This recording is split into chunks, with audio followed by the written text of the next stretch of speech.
Mga ka-A to Z, napapanahong usapin ngayon ang mga kabataan na sa murang edad ay tila naliligaw ng landas at nakagagawa ng hindi tama. Tulad na lang ng Children in Conflict with the Law na nasa pangalaga ng CSWD Antipolo. Pero imbes na tuluyan silang itulak palayo ng lipunan, bakit hindi natin subukang maging bahagi sila ng kanilang pagbabago?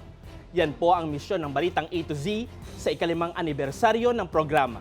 Ang Balitang A to Z Special Report ni Kim Salinas.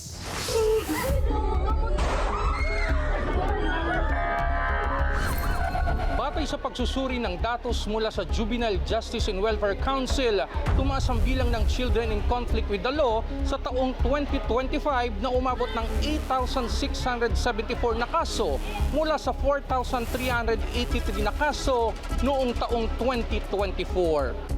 Pero ano nga ba ang pinagdaraanan ng mga CICL sa loob ng isang DSWD shelter? Bilang pagunita sa ikalimang anibersaryo ng paghahatid ng makabuluhang impormasyon at napapanahong talakayan gabi-gabi ng Balitang A to Z, napili ng ating programa na bisitahin ang mga batang minsang nadapa na ngayon ay bumabangon. Sa atin, sa Balitang A to Z, bukod sa ibinabalita lang natin yung mga insidente ng karahasan mula sa mapupusok na kabataan, bakit hindi natin sila i-meet kung nasaan sila ngayon at subukan natin na maging bahagi din ng kanilang paghilom. Binisita ng news team ang hamaka o habong na maunlad na kabataan sa Antipolo na nagsisilbing kanlungan ng mga batang naligaw ng landas at nasa pangangasiwa ng Social Welfare Department ng lungsod. Bit-bit ang imbitasyon ng paghilom, pagbabago at pag-asa. Lahat po yan sila ay may common denominator, ika nga, no? They are all belong sa mga dysfunctional family. They don't have the support.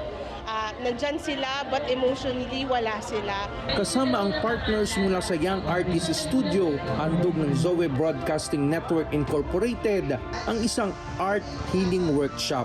Layunin nitong ipatukla sa mga bata ang kanilang angking galing at ituon ng pansin sa sining. Masaya yung part na yun kasi for a moment, nakalimutan nila kung ano yung kalagayan nila. Tapos nakatutok sila dun sa papel. Kung titingnan mo sila ngayon, nag-share sila, papakitaan sila. Baka kasi puro na lang naririnig nila is puro negative yung nagawa nila. Pero in making an art, parang it's a way for them na may maganda pala akong nagagawa pa rin.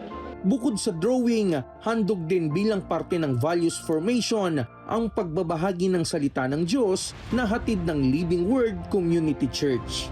Magastos ang repair, kaya hanggat maaari bago sila gumawa ng mga bagay-bagay na gagawin nila sa kanilang mga buhay, pag-isipan nilang mabuti kung ito ay makakatulong sa kanila in the present as well as sa kanilang future. Ang hangarin ko na lamang ay tanggapin nila ang Panginoong Yesus at maranasan nila yung habag, biyaya ng Panginoon sa kanilang buhay at may pagpatuloy nila yon. At syempre, mayroong ding kantahan, kainan at bigayan ng giveaways, kabilang ang cupcake mula sa Lemon Square. Yung past nila at yung present nila talagang magkadikit lagi yan kasi pero laging tatandaan syempre kung merong pagsubok na pinagdaanan, pagsubok lang yan, dapat dadaanan lang siya. Kulayan natin yung buhay natin. Minsan tayong nadapa, kulayan natin ulit paglabas natin or habang nandito, gawin nating inspirasyon yon. Ang hope natin ay mapakita na hindi natin sila sinusukuan, na sinusubukan natin silang maging gabayan patungo sa paghilom at maging isang kapakipakinabang na miyembro ng lipunan. Part of their healing process. Kasi through this art, dito lang namin nakikita or minsan nabubuksan yung pusong mga hindi nila nabubuksan through words.